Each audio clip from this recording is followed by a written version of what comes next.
Welcome. I'm Julie Bacon, and you're listening to the Mindset Coaching for Handlers podcast, a podcast for dog handlers who are on a mission to achieve big goals.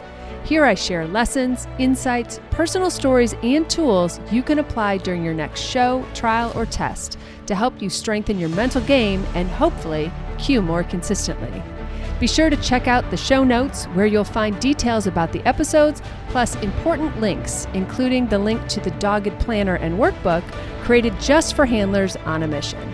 So if you're ready to improve your competitive mindset, get out of your own way, and connect with your dog like never before, then it's time to get comfy, bring an open mind, and work your mindset.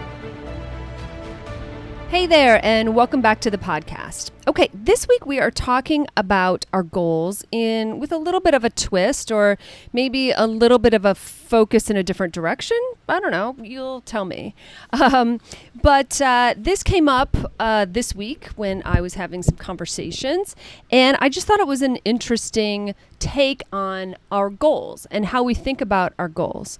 So we all know that we focus on our outcome goals, right? That's what we want, the things that we want, the results, the cues, the titles, the qualifying for things, getting on teams, etc. And we also know that so much of our fears, our ring nerves, our anxieties come from our fear of falling short of those outcomes, right? If we walk to the line, pick a ring, any ring that is your favorite ring. We walked into the ring. We are afraid of failing in that way that we won't get our outcome. Okay. Seldom do we walk to the ring and think, oh, I'm going to be so embarrassed if I don't connect with my dog, right? Which would be a process goal example.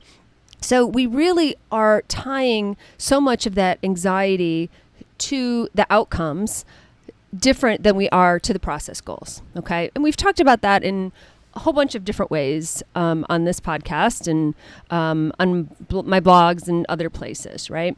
The layer I want to add to the conversation this week is the role of emotions in this conversation. Because at the end of the day, and studies have shown, at the end of the day, what we really chase in life are feelings, right? There's a lot of research on this. And, one of the examples that has been given a lot is we want a particular car, for instance, or in our case, a dog van. Okay. And if someone says, hey, why do you want that van? We will list off all these very rational reasons. Oh, well, the back folds flat, the seats fold flat, or I can take the seats out. Or it seems to be pretty reliable, or, a lot of my friends have this and they've referred me to this van. They, think good things about it. And they're all very rational reasons that we give to someone else. But if we're honest about why we want that van, it's much more of an emotional reason. The reasons might be, I'll feel safer. It's got more rooms for my dogs, and I love my dogs. And so that's really important to me. It's important that my dogs are able to ride in the crates that I want to have for this van. It'll make me feel better. I will feel more secure when I drive at night, or if I have to drive long distances or on a country road or in between gas stations or what have you. So if we're really being honest, the reason we want the van is what it will give us. Maybe it will give us freedom, right, to travel. Maybe it will give us this feeling of safety, this feeling of stability. Maybe it will give us this ability to give our dogs an environment that would be better for them, right? So we're being generous to our dogs. And so underlying those things, which a van might seem like a very rational purchase, are a lot of emotional reasons. Okay. So when we want the things that we want, when we want the goals, when we want the titles, when we want to qualify for certain things, when we, want to cue, just a regular cue on a regular weekend with a novice A dog, there are more emotional reasons underneath that. And most of the times we're not comfortable talking about that, right? We don't really live in maybe a society, I don't know, that seems like a bold statement, but maybe we don't just live in an environment that is really conducive to sharing the emotional reasons for things. And sometimes we have relationships that allow us to do that. And that's amazing. And that's a massive gift to have in our lives, where we feel safe enough to say that, well, the real reason I want the van is, I just want, security, or, I want a new van because the last one scared me when I was on the side of the road and it was 100 degrees outside or something like that. I was worried about my dogs. And so that's great if we feel like we can share that. But for the most part, when people ask us about our dog goals, it seems almost, I don't know what it seems, right? But there's some filter that snaps shut in us from being able to say, like, I just really want this for my dog, or it will make me feel like I'm a better handler, or, I've just been really struggling with a lot of things at home, and it'll just be like a really bright spot that I really just need. There's a million emotional reasons why we want our goals. And I don't really think that we should discount them the way that we often do, because again, back to the research, it really shows that more powerful than wanting a goal or having a goal is understanding your emotional reasons for wanting it. That we really don't chase the goal as much as we chase how it will make us feel.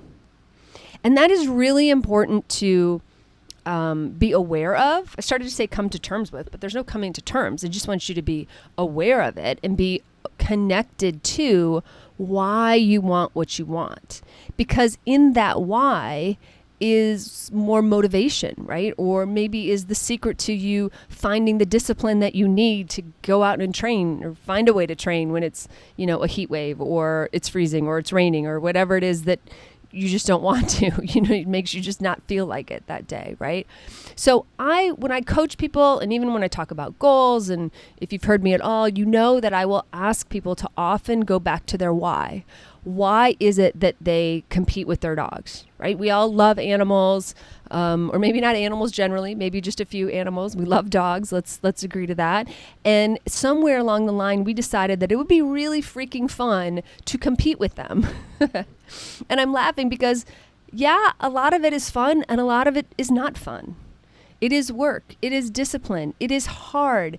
It is tear-jerking some days. It makes us want to quit other days. It's frustrating, but then it's magical as well. And all of these emotions, and sometimes all in one day, but it's a roller coaster. But it's a roller coaster that we've all, on some level, agreed that we want to continue riding. And some of us might get off for a minute and get back on, but we're in it and we want to get better at it. And we're listening to podcasts like this one and others so that we can hone our craft and improve our skills and broaden our toolbox and all of that, because we are passionate and we love it. Now, the reasons we love it will probably all be individual. We might share some commonalities between us, but if I lift off my why, it's going to be slightly different than your why. But the reason it matters is because at the end of the day, the research shows that we are more connected to pursuing a feeling than we are pursuing a goal for goal's sake. Okay? If we, again, take a 30,000, 50,000 foot view, or we even use something else like work, corporate job, or something like that, just get out of dogs for a second. People will want a promotion. Well, why do you want a promotion? Do you want more work? And most people will say, well, no, not really. But maybe they want the status, or maybe they want the money that comes with it. And, well, why do you want that? Well, if I want the status, then people will see me as having more power, or, I want to be seen as someone with authority, and that will make me feel more valued. Or if you want the salary, what will that mean to you? Well, it will allow me to do this or care for my family, or it will make me feel like I can really provide in the way that I can, or it'll let me go to more dog trials. And that's my passion, and that's where I want to be. So even wanting something like a promotion at work has a lot more layers underneath it than we might think. And in this demographic, many people are getting to retirement age, or getting to that point where they're like, nope, I'm good with the responsibility that I have. I'm not looking for more. And part of the reason is their priorities shift and their emotions shift, in that what they want and what gives them joy and what sort of gives them that return on their investment, right? Their emotional investment in a job, and the emotional return that it gives them is changing, right? What gave me fulfilling at my last job was different than what gave me fulfillment in my first job in my 20s. It shifted over time, right? Over decades, changes. So when we apply that back to our goals, we need to understand why I'm always harping about our why, I guess, okay? Because that emotion and me telling everybody, okay, on those hard days, go back to why you do it to begin with. A lot of people will look at me and be like, yeah, I know. I got into this because, I like seeing how far I can go with my dogs, or I like seeing, what I can do with them. But then at some level in your mind, you're thinking, and today I saw that we were complete failures, right? Because you had a bad day, maybe, okay? But it's not about that, because what keeps you going is not a 75-cent green ribbon. What keeps you going is the emotional fulfillment that you get out of it. And that is really important, again, to be really aware of, so that on the bad days, you understand why they're hitting you harder. And on the good days, you understand why they're hitting you harder. Why does it mean so much? On either day, on the good day or the bad day, why does it mean so much? What is it that you're feeling, and why does this outcome goal matter to you? And I urge everybody to keep your eyes on the process goals, it's because I want us to keep our focus and our attention on the things that we can control. Because again, if something is out of our control, emotionally, that hits really differently. If you do everything right, let's say you do everything right in your agility run, everything. It's a standard class. You get all the contacts, you saw them, but the judge makes a bad call. Okay, how do you feel? Angry, frustrated, waving fist in the air, telling all your friends, That's emotional, right? There's a very emotional response because, oh my God, that's not fair. I did everything right. The judge made a bad call. Is that judge blind? Like, what's wrong with that judge? Oh my God, I'm never showing under this judge again. Okay?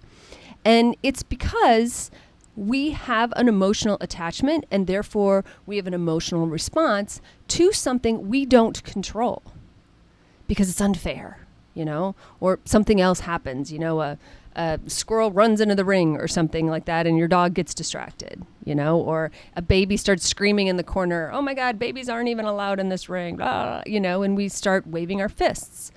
So those are emotional responses to things that are beyond our control and really serve as mental game distractions to the bigger picture. Can't control that. I can't control if someone rolls a stroller in, while I'm doing stays, in obedience. I can't control if the judge misses the contact, seeing the contact the way I saw the contact, or even the way the video saw it, so we can't control those things. So that's another reason why I'm always like, eyes on your process goals, eyes on the things that you can control. You do your part, and the rest of it is going to fall where it falls. And that is really hard for people to accept, because they're like, yes, but I did everything right, and this other thing happened that I have no control over, and quote, that's not fair. Because the return on our emotions in that moment is uneven. It's misaligned, right? I did everything, and our expectation is, therefore, this should work out.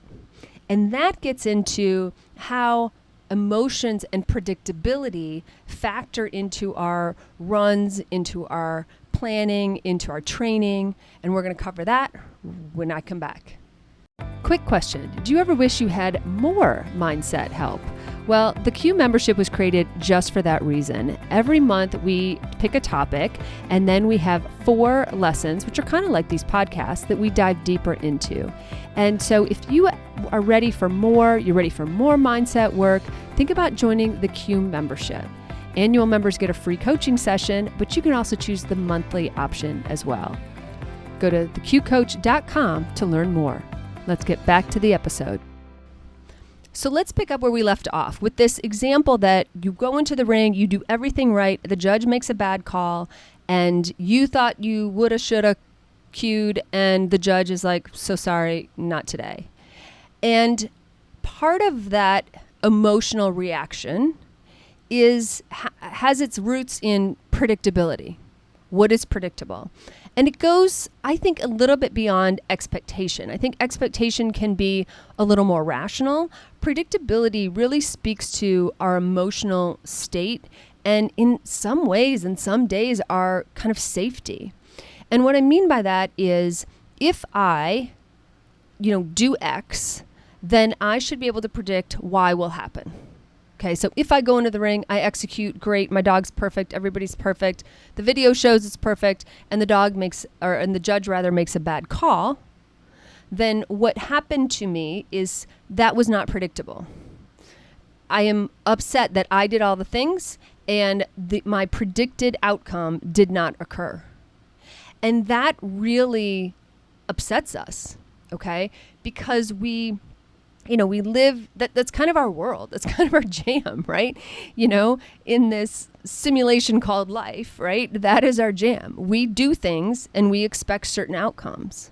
And from an emotional safety standpoint, we need to be able to predict certain outcomes because that gives us this sense of safety and security, and we're just more comfortable when we can predict the future or predict the outcome of our input, i.e. our effort.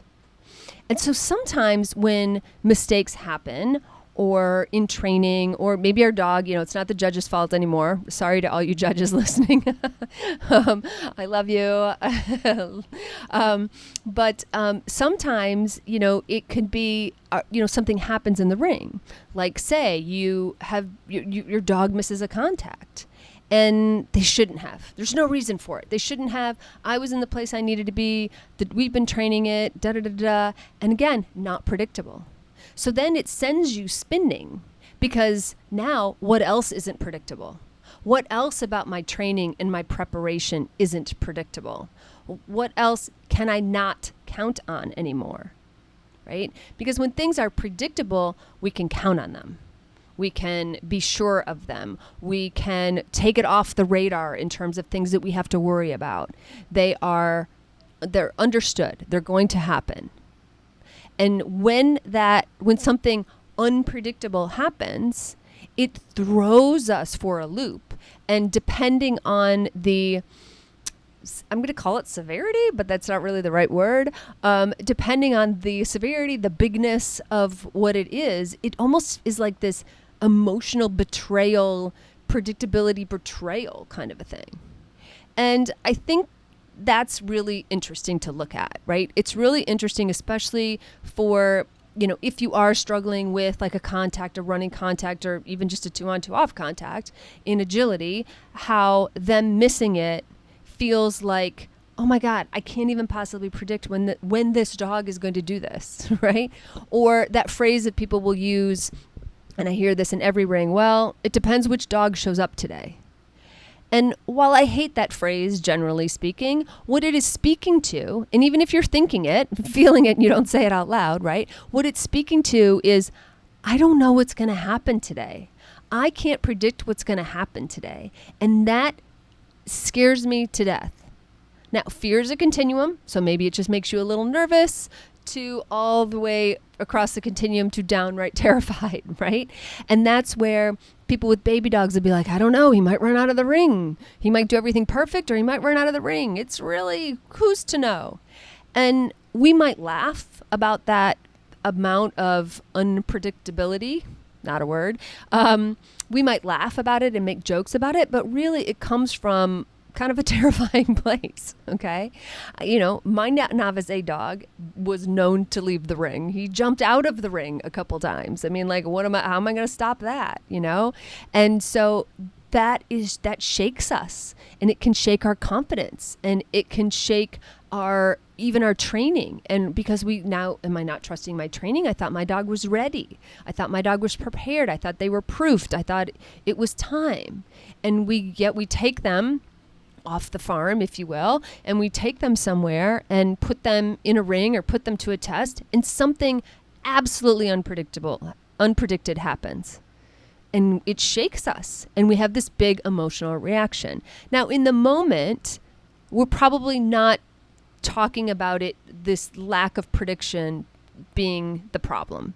In the moment, we're probably saying, maybe we realize, maybe we have enough self-awareness, we call it an expectation problem. I didn't expect that to happen, or I never trained for that. But most likely, we're just frustrated, and we're just down about it. And we're just like, oh, I thought this dog was ready to do this, and oh my God, he's not. And, and then we go even further. Maybe he'll never be ready, or maybe my dog, the joke, my dog needs a different handler, all of these things. And all of this stuff starts to pile on, all because we got a result that we did not predict. And that lack of prediction, or lack of reliance, and we can't rely on being able to predict, really is tough on us. And of course, the kind of irony maybe is maybe not the right word, but that's literally what sport is. Okay? Unpredictable things happen in sport every time, the timer starts, right? Every time someone turns on the light to a sporting event, just cue the unpredictable things, right? The underdog wins, the person who wasn't supposed to, get on the Olympic team makes the Olympic team. The person who was supposed to be on the Olympic team has a bad day. That is the nature of sport, but it is also the nature of sport we probably like the least. We would all rather show up and everybody has their best day and we go from there, right? But that's just not how it works. So the moral in all this, if there is one, is just to really think about it through this lens whenever you are hitting against something that keeps frustrating you, or something that is maybe pops up, maybe surprises you, and just think about it through this lens of the predictableness, again, probably not a word, but the predictableness of what just happened. And I think if I'm being honest with, my struggle with Moxie and her weaves over all of these years, and I think that is probably the most upsetting part. I cannot predict what will or won't happen in the ring. I'm doing all this work outside of the ring. Everybody's giving me all the advice, of course, and I'm trying these things, doing different things, working on my mental game, working on this, working on that. And at the end of the day, I don't control it. And it really sucks, right? It really sucks. And not realizing this is what we're doing in our minds, right? And how we're processing emotions can really lead to kind of some long-term anguish and frustration and, crying in the car and wanting to give up or wanting to take a break or, doing all those things that it really can lead to because we just don't know what to do in order to get the result that we want. Consistency, I think, is something every athlete chases, right? To be able to perform at our best consistently, be able to flip it like it's a light switch and rely on it. And it's just not the case. We're human. Our dogs are dogs. They're going to do what they're going to do on a given day. We're going to do what we're going to do on a given day. We're going to do all of that in front of a judge, in an environment, in like all of these things with all of these variables. So I'm just throwing out this different perspective of understanding how important predictability is in our lives. And especially if you are someone who really is highly habitual, you get up every day at the same time, you have your coffee at the same time, you let the dogs out at the same time, you feed, and your day goes along in this way, you really do like that you can sort of predict how that's going to go. And guess what? That's why I care so much about rituals. That's why I start asking like my clients and my people in the membership, like, to me, your ritual starts when you open your eyes in the morning.